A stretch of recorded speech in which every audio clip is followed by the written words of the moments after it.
First story. My girlfriend's toxic friends are encouraging her to open our relationship and start an OnlyFans account. So I exposed their cheating to their fiancés and dumped my girlfriend. And that's how I got new brothers, and she lost everyone. I've been with my girlfriend for just over a year, and overall, she's a nice person. But her friends are absolutely cancerous. The main ringleader has a kid and muscled her long-term boyfriend into an open relationship. She parties several times a week and F's other dudes, while the pathetic, whammy doormat of a boyfriend looks after their 2-year-old. The other one routinely cheats on her fiancé, and even F'd one of my brothers in a bathroom stall the first time my friends and my girlfriend's friends hung out. They've pushed her into starting an OnlyFans and all sorts of other grotesque SHT. But my girlfriend justifiably tells them to kick rocks because she's in a relationship. This only results in them throwing controlling boyfriend accusations my way. My girlfriend's last 2 boyfriends were complete deadbeats, one of whom was a recovering addict.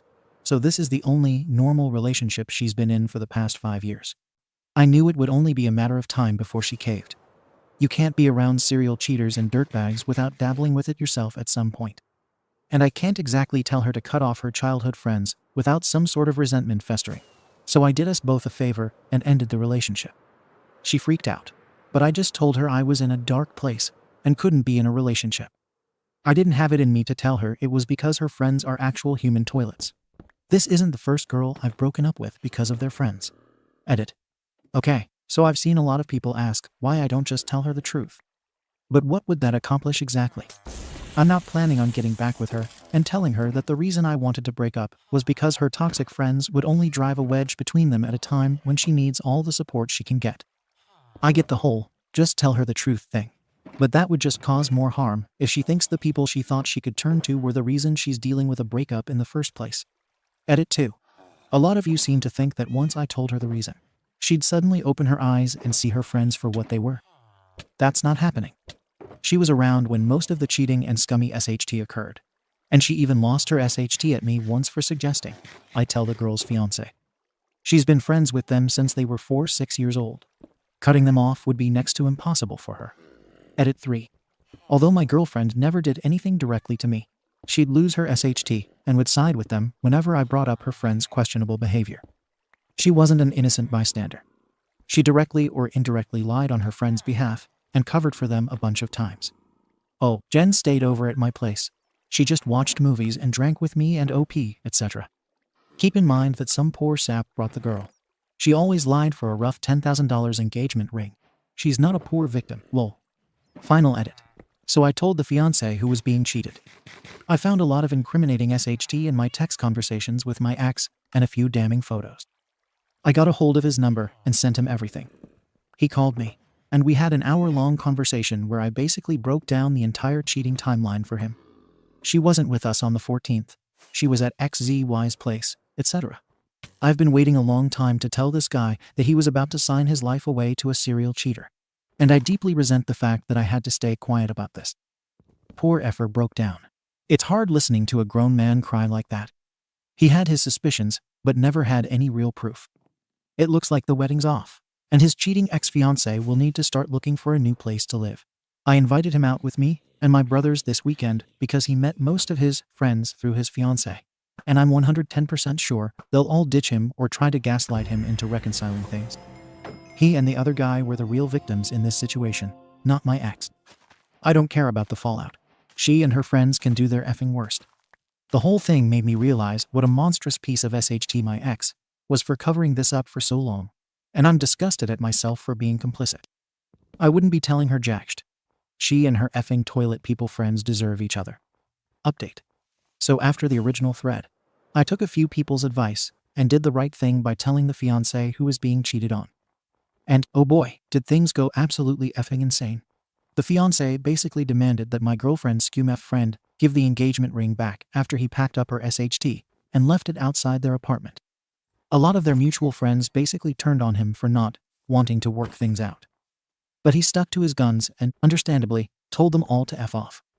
They tried to make him out to be the bad guy for kicking her without notice, etc. Her family even threatened to sue him, effing lol, if he didn't reconsider. But he paid for everything, so good luck. I took him out with me and my friends that weekend, like I said I would, and told him he could call me or my other brother if he ever needed someone to talk to. I can relate to the fiancé situation better than anyone else. So we've been talking quite regularly. We ran into his ex-fiancé brother that night, and things got heated. But her brother was quick to calm down once he realized my entire group of friends would have absolutely effing mauled him and his DC Ked friends if things got physical. He's funny and, overall, just a good guy. So he fits in perfectly with my group of friends. His fiancée, on the other hand, isn't doing so well.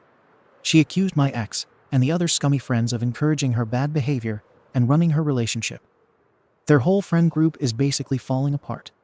The other babysitting boyfriend caught wind of the whole situation and finally grew some balls. Their relationship basically blew up after his girlfriend kept publicly defending her cheating friend. He moved out last I heard, so his girlfriend isn't going to be ditching her kid and partying anymore without paying for an overnight babysitter. I'm not really friendly with him, so I don't know the full details, but it looks like he's seeking greener pastures. My ex also lost her SHT and started blowing up my phone. I basically told her to eat SHT and blocked her number after she repeatedly accused me of trying to ruin her life, as if she were the victim of this whole thing. So she did the next best thing and took to social media to smear me. Basically, I resorted to the cliches controlling and abusing, but everyone just dogpiled on her and told her to shut the F up because it's pretty evident I was neither of those things during our relationship. To the people who called me out for my cowardice, for not telling the fiancé, I want to say thank you. I should have done it a long, long time ago, and I'm going to try my best to be there for him as much as humanly possible. Second story. OP breaks up with his girlfriend over a joke she made about poking holes in his condom to get herself pregnant. Now, his parents beg OP to reconcile, only to find out she already is pregnant with his ex. My 23M ex-25F and I were together for just under 8 months, and we clicked. We got along like a house on fire from the moment we met. We had a lot in common, from our morals to our goals to our taste in music. My family loves her, probably more than they do me. Mom wanted a daughter so bad, she couldn't stand it growing up 4 sons before she gave up. It was probably 3 months ago, now that we had been on the couch while I watched a movie and she scrolled TikTok. Not a TikTok hate post. Scrolling can be fun. I'm just more of a YouTube guy. Speaking of showing me videos, she showed me one of a man holding his son and dancing to a song. She laughed and said something about how good I would look as a dad, which was pretty weird considering, as far as I knew, both of us were childless by choice. God knows I am. I tried to take it as a joke and mentioned that it was too bad, so sad. How? She would never Our know. panda's not I thought on she the would pod. respond with something about how there's nothing Whoa. sad about avoiding it or something. She has never given me an indication before that she All wants of children. this? And she started giggling this evil giggle and said something like, I don't know. It only takes one broken condom. In this sing-song voice that I'm not even joking. It gave me effing goosebumps. The implication was clear in her tone.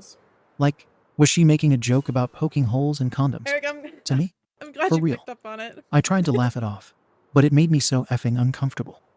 Skin-crawling levels Surely of this skeeved event is the F out. making And you after wanna play that, my A, actual right? interest in her was entirely gone. I mean, It's like I don't processed think her as a you can threat or have a something. more. To be entirely honest, I can't my even- libido in I general can't is even say it entirely with a effing straight gone. face. Still hasn't come back. More fun time. It feels like it's hibernating or something until the scary lady is gone. I know what you're thinking. Why didn't you communicate? And I tried, a couple times, but when she said, oh my god, I was kidding you, big baby, I never denied that the joke was about that. I dropped it and stopped bringing it up. I didn't think it was worth the fight at that point, because while I still do care about her a lot, I do not feel comfortable even going to sleep around her. And there is no way that is going to mesh with a healthy relationship. If there's no trust, there's no relationship.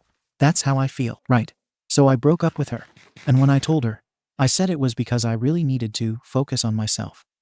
I didn't see a point in telling her then. It would have just pissed her off. As is, she seemed to take it in stride, not angry or concerningly upset, so that's good. My family is more heartbroken than I am, and I haven't been great. They're begging me to reconsider, not that I would, especially considering there's no way in hell I'm telling them anything.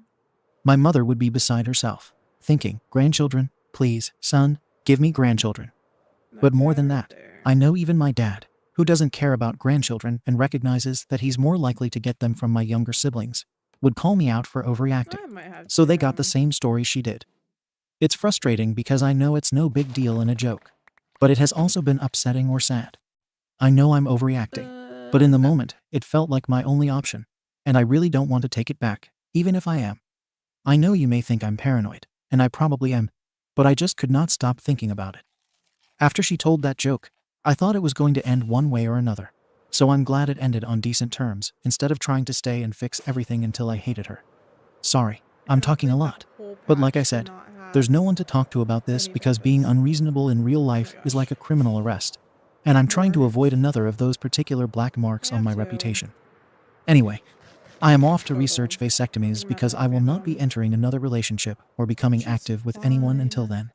My ex made a broken condom joke, and I spiraled so hard that I ended the relationship.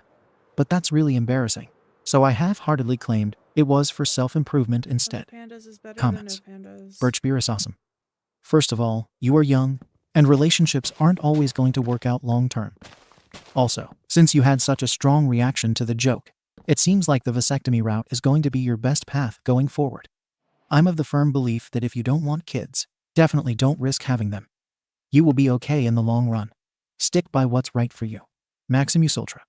If you're 100% child-free as a dude, vasectomy is the legit end game. But you have to do the 3 months of condoms or abstinence, but also need to beat the SH-Meat 20X to clear the mag. Absolute madwoman. One of the secrets of life is that you can break up with someone for any reason. Update. 1.5 months later. Well, I never thought I would update, but I have one. I thought I had lost the password to this account and everything, but it was saved in the notes on my laptop. This isn't much of an update, but I can say that I did end up telling my friends more about the breakup after I found out my ex is trying for a baby with her new boyfriend. Also her ex. Also, I wasn't stalking her to get this information. I live in a small town, and 2 of my friends came to me and told me. They said they didn't want me to find out from someone else, but I didn't really care outside of the relief that now I was sure that she wasn't pregnant during the breakup. Something that had been giving me nightmares. They calmed down. Apparently, both of them thought I would react badly to the information and spiral or something. Whatever. I know a lot of people said I had taken a joke and overreacted. She was a cruel-hearted and evil misogynist trying to control her body and everything else. But this just confirmed to me that she was never joking. I mean, it's been a little over 2 months since the breakup, and she's trying to have a baby. I'm not angry at her anymore, not at all. In fact, I'm happy for her, because if this is what she wants, it's good for her. I just wish she could have told me sooner, so as not to waste either of our time. I've been working on getting a vasectomy, but as of now, it hasn't happened yet. But as I mentioned in the last post, I won't be sexually or romantically active to any degree with anyone but my hand until that's completed. I think I'm lightly traumatized. This is a joke. You can laugh. What else? Ooh, I'm thinking about getting a new dog. I have nothing else to add here, but thanks anyway. Comments. Granny Weatherwax. You know what? I don't think you broke up over a joke. I think you broke up over a threat. If my partner joked about getting me pregnant by effing with my birth control, and I knew they wanted to be a parent, I would have a really hard time trusting them again, especially without an earnest apology and a straightforward conversation where they acknowledged why the joke would be scary. Alien Lifeform 666. Absolutely, 100%. That was a threat.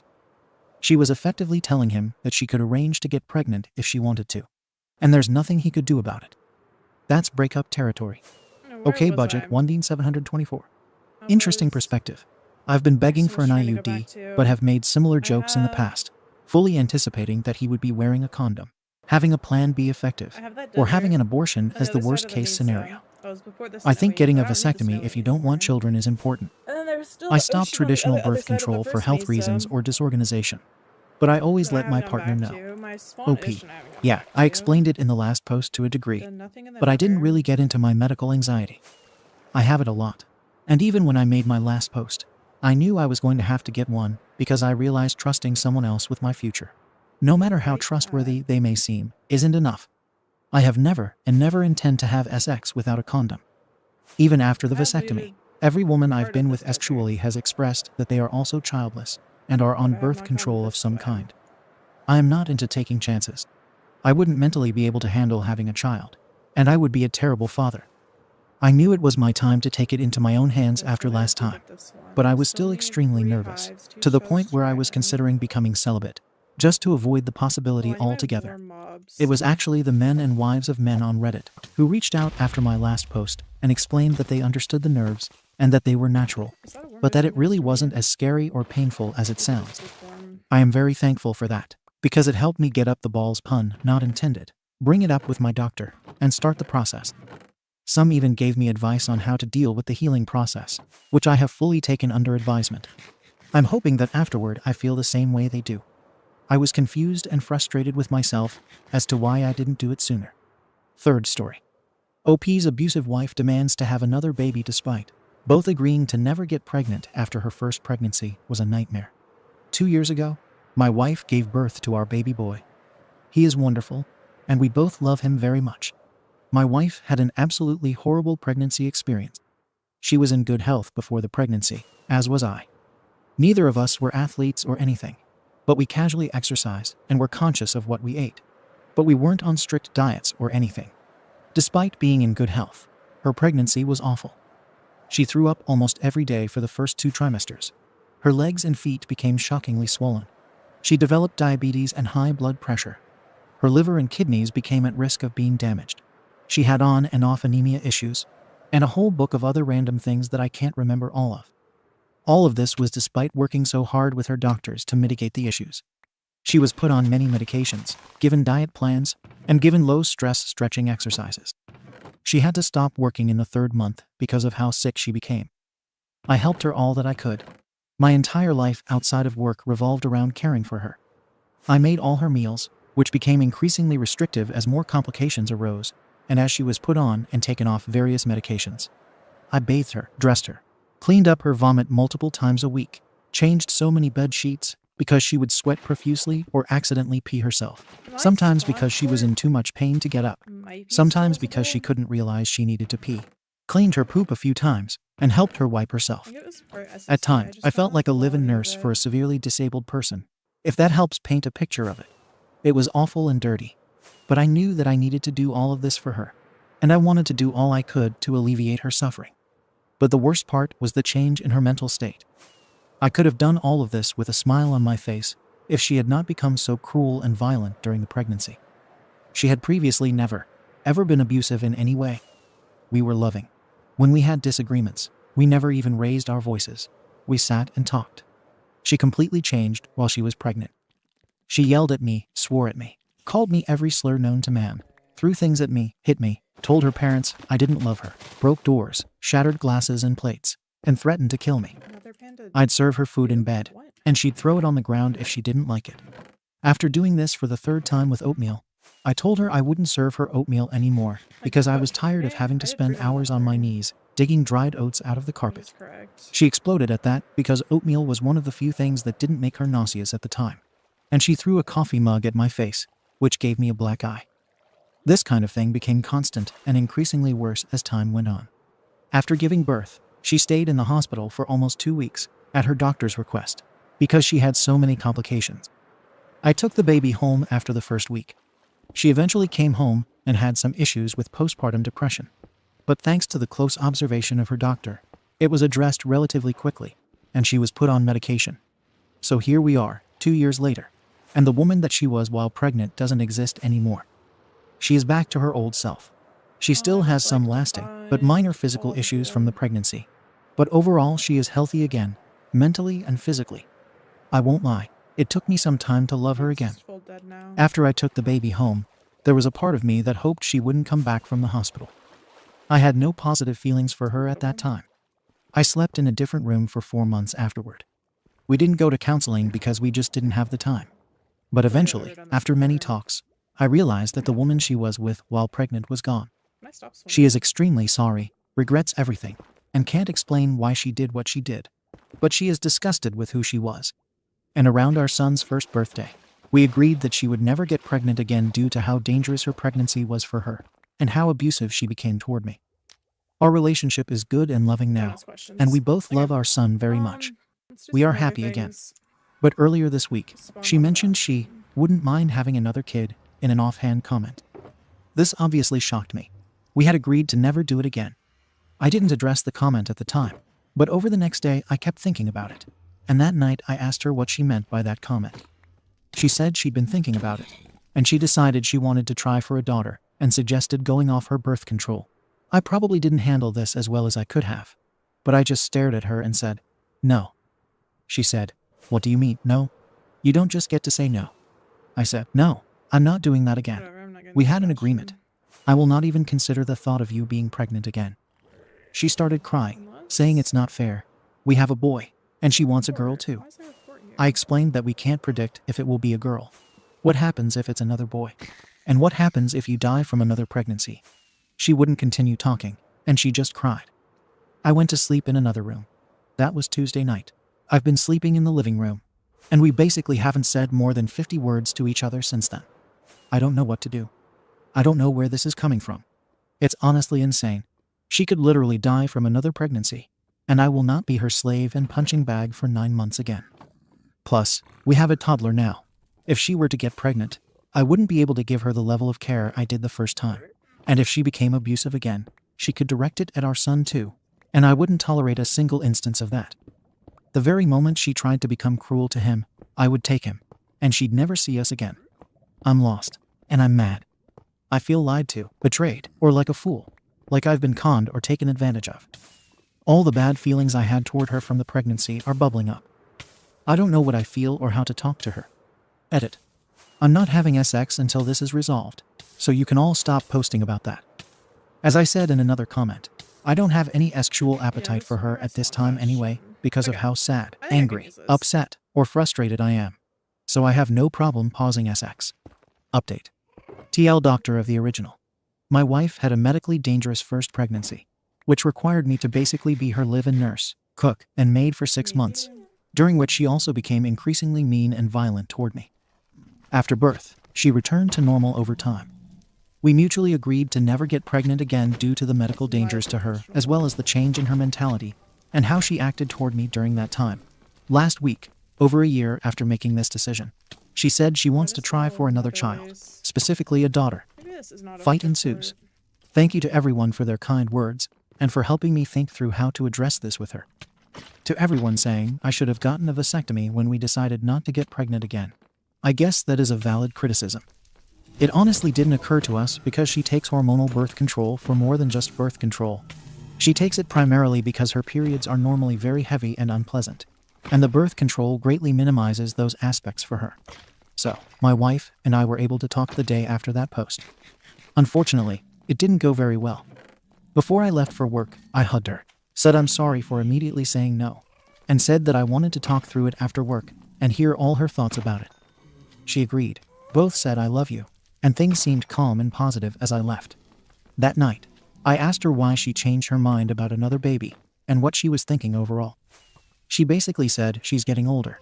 Her window for another baby is closing, and it made her realize Really, I she could wanted at pose least one this more, better, and that she also really wants a girl. 'cause you're all I asked waist, what you're happens all if it's not a waist, girl, and you're like, and she said in that case we would try this just again. isn't a good for it, I asked if she remembered the last pregnancy, how dangerous it was, how her unfortunately. kidneys were permanently damaged from it, how she was so sick that I had to basically be her live-in nurse, and that if she got pregnant again, she could have total kidney failure and die. She said she's not worried because she knows God will protect her and provide what we need. That really threw me off. I don't think I have ever heard her speak about a God like that at any point in our entire 6-year relationship. We are not religious people. I don't think we have even been in a church together. Our wedding wasn't even in a church, and we don't own a Bible. The last time I was in a church was at my mom's funeral 9 years ago. After the God comment, I didn't know what to say. I was just shocked, and I laid my head on the back of the couch and looked up at the ceiling. She asked what was wrong. I said that this is a lot, that she's saying the opposite of what we had previously agreed, and that I don't think I can change my mind on this because I don't want her to get deathly sick, and that I don't think I can go through the abuse again. I did use the word abuse, which maybe I shouldn't have because it set her off. She started ranting. Abuse? What abuse? You're accusing me of abuse. I reminded her of the coffee cup, throwing food on the floor, the name calling, the slandering of me to friends and family, and multiple other incidents. But she just kept talking over me. You really think that's who I am? I want another baby, and this is what you think about? I said yes, it is what I think about because it's what happened last time. Everything just fell apart from there. She was yelling and crying. I couldn't get a word in. Calling me a bunch of names and saying that I don't love her. I can't understand what it's like for her. Why can't I just give her this one thing? It's what God wants for us. It's God's plan. And on and on and on like this. I couldn't calm her down or convince her to go to bed. She was following me around the house and crying. One thing that really concerned me is that she said something like, "Loving our son is much easier for me because he looks like me, that she can't see any of herself in him, and it isn't fair, and that's why she wants a daughter." She made it sound like she doesn't love our son, and could only love a daughter that looks like her. Finally, all the noise woke our kid up, and I told her I had to take him on a drive to get him back to sleep. I drove around for an hour, put him back to bed, and she was awake but locked in our room, so I slept in the living room again. She left early the next morning, and I later found out she went to her mom's house. She was gone the whole day, so the kid and I had the day together. We eventually went to my older brother and Syl's both mid-30s house, and I kind of vented to them.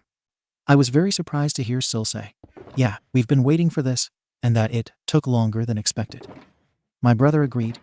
They basically said that they've seen this in her for as long as we've been together and were concerned but unsurprised with her behavior during the pregnancy. And that the pregnancy let the genie out of the bottle, that who she was at that time is who she really is. They see her slipping more into that behavior every time we hang out, and they're concerned. I told my wife that Kiddo and I were staying at my brother's last night. She never replied, and that's where I still am today. I took a sick day today and probably will tomorrow. I'm lucky my boy is such an easygoing kid. 90% of the day he is giggly and happy and loves to give hugs. For me, he honestly relieves more stress than he creates, and luckily, my brother and sister can't get enough of him. I think I might have to divorce my wife. I've been talking to my brother about it and mentioning marriage therapy. But he said to be careful because therapy could just make my wife hide her ways for long enough to get pregnant again. He says she is very manipulative and is relieved that I'm finally starting to see it. I really didn't think she was this kind of person, but I guess I've been willfully ignorant this whole time. As some of you said in the last post, I think I've been lying to myself. Brother and Syl say she didn't go back to normal after the birth. She just dialed it back a little, and I told myself it was normal. I feel lost. I think I need to get divorced. I don't want to, but I think the only other option is to stay with her, which I also don't want to do. I wish I could stay with my son at my brother's forever and never have to acknowledge the real world again. Thank you for watching the video. If you are interested in listening to these kinds of stories, we've got more in store for you. Simply subscribe to our channel, hit the like button, and share it with your friends.